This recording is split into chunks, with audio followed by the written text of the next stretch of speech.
One of my favorite sayings, and I'm sure I've said it in one of my other videos, has always been power in the hands of a fool is nothing more than mischief.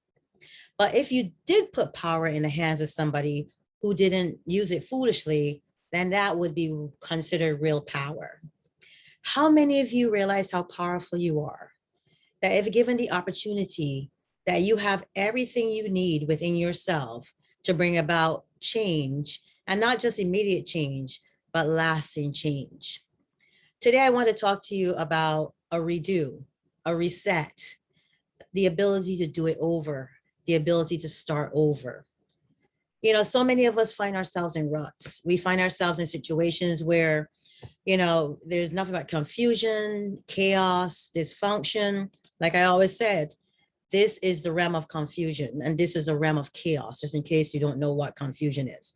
This is the realm of chaos. So naturally, our environment is one that produces chaos, even when we are trying not to be chaotic. But so many of us tap into that chaos. So many of us become the very thing that we are struggling to overcome. So I just said a mouthful there, didn't I? In order to not become the chaos, you have to purposely choose to disengage from it. It's like the Matrix. Once you're unplugged, it's all a process of learning and understanding who you are. So when I talk about a redo, starting over, a reset button, what does that look like? Well, first of all, it looks like 100% commitment. If you decide that you're in a relationship, it doesn't matter what the relationship is, whether the relationship is with you and your partner, you and a sibling, you and a child, you and a coworker, you and an employer. If you have an opportunity to hit that reset button and to start things over, would you? Or the question would be, why wouldn't you want to do it? And of course, if you don't want to do it, then there's no reason to listen to what I have to say. But if you're in a position right now in a relationship where you're like, I don't know what to do, but you have the element of, it's something that I am contemplating. There's a 50% chance that I want this thing to work out. There's a 50% chance that I really, if given the opportunity and the right elements were there, that I would start over. If you're in that position, then keep on listening. So if you want to start over, if you want to hit the reset button, when I'm talking to my clients, especially in broken relationships, I often mention this. I always say, you know what? Why don't you reset this relationship? Why don't you go back to the place where you first met? I mean, not figuratively, you can't go back and recreate. Sometimes you can, but you cannot actually replicate, but you can restart. I've started over many times in my life with people in relationships. One of those people was with my mother.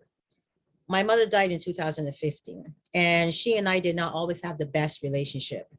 I grew up in an environment where she provided the best for me. I will not say that she didn't give us the best. But what I'm saying is I didn't always have a great relationship with her, and I struggled to feel love, or I wanted more than she was giving me. And over the years, I learned how to get that love. It wasn't that I forced her to give me the love, but I realized that in order to get what I needed, that I had to reset me. I had to change how I was thinking. I had to change the things that I was doing. I had to change my behavior, my outlook, and my approach. How many of you are ready to change your behavior, your outlook, and your approach to the situation? It's not hopeless. It's not hopeless until somebody says it is hopeless, or until you realize truly, you know what, I've done everything that I can do. But if you're in a place where you know that there's something else you can do, but you don't know how to do it, then this is for you. So there are certain things that you need to do. The first thing is you must commit 100% to the process of resetting the relationship, whatever it is. What does that commitment look like? It means that you're invested. It means that there are no other outside influences preventing you from making this decision or stopping you from being committed. You have to get rid of everything that would hinder your progress moving forward. The second thing is you have to set clear boundaries. You can't talk about the past. So many times in relationships where it is, it's been fractured, many people talk about the past, what the person did or did not do, and they're stuck in the past. Watch my video on time jumping. One of the things you should not do when you're trying to heal is to be constantly reminding each other or the other person of what they did in the past or how they affected you or their actions affected you in the past. I'm not saying that you shouldn't heal. What I'm saying is that if you hit the reset button, then one of the things that is needed is not a mention, a constant reminder of the things where you're trying to come from. You're trying to move forward. You're not trying to go backwards. So leave the past where the past is. I have another video on here that says, let the past be the past, right? The other thing you need to do is have the ability to forgive. Forgiveness is, everybody says forgive. How is it's not easy to forgive when you can't forget. There's this book that I've been reading. It says how to forgive what you cannot forget. You should look it up. I can't remember the author right now, but yeah, it's difficult to forget things when you're constantly living in the thing or living with the person that has caused you that fracture that makes you struggle with forgiveness. But if you want to reset the button, you can forgive. One of the most difficult things I had to do is not only forgive my mother for the things she had done to me, but I had to forgive myself first. I had to forgive myself and forgive myself for the things I had done to her in response to what she had done to me. There's always cause and effect. Nobody behaves a certain way without somebody else, affecting that behavior. So if you're willing to forgive, and like I said, this is the hardest part. You have to lay down all grudges. You have to forget all animosity. You have to forget the past, and you have to move forward from that point in the present with a willing desire to trust. That's the next thing you need to do. You need to dedicate and give that person trust again. How can you trust somebody who's broken your heart? How can you trust someone who's hurt you? My mom hurt me. She hurt me really badly, and I hurt her. But we had something that could bridge the gap between the distrust and the desire to trust. What we had was love for each other. And you can't, you can't hate your mother. You can't dislike your parents. But the love that you have inside of yourself for that individual is what is needed in order to rekindle the trust. And trust is something, it's like a peace offering. You give that trust, but you also have to create boundaries because the boundaries will protect that trust. One of the boundaries that you need to create in order to reset the button or to have a redo or to start over is the boundary that, you know what, we are in a process of healing. And while we're in this process of healing, we're not going to allow outside influences or other parties or other interests to stop us from developing what needs to be developed between you and the other person. Let me say that again. The boundary is your healing takes priority. The boundary is that you both agree to the same terms of the agreement. And the agreement is that as long as you're healing, as long as you desire to heal together and you take this journey together, that you understand that it requires all the elements that I just mentioned: commitment, trust, forgiveness, boundaries, and finally, love. It's not final. It is the ever essence of everything that will require you to start over. There's no love there. I often hear people say, I love this person, but I'm not in love with this person.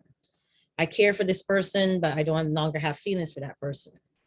If you know that you have moved away, if you know that there is not true love in you to continue on, then the reset is not for you.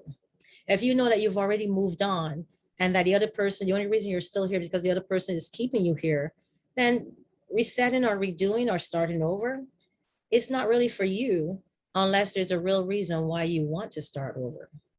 Should you want to start over because of the children? Do you want to start over because of financial reasons? Do you want to start over because you don't have anywhere to go?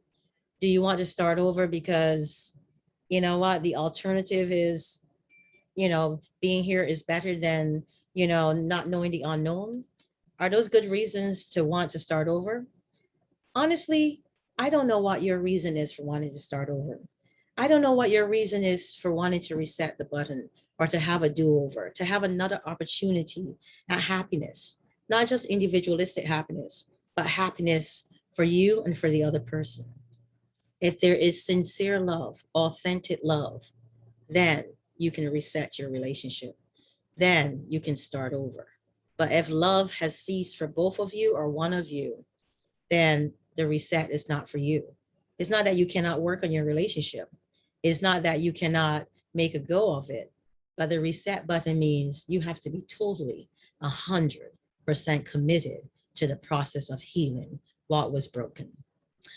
Thank you as always for coming to my YouTube channel. I hope I say something or said something that gives you, inspiration, that gives you motivation, that helps you in some way to help, if not yourself, someone else. Thank you for subscribing to the videos, liking the videos. Your comments are always welcome. I do what I do, not because I have to. I do what I do because I love doing what I do. I love helping other people. I love helping relationships. I think relationships form the core of who we are, of our very existence. And if today is a day where you're contemplating what to do and you watch this video, ask yourself if you have authentic love and if that authentic love is worth giving it another shot. Bye-bye. Bye.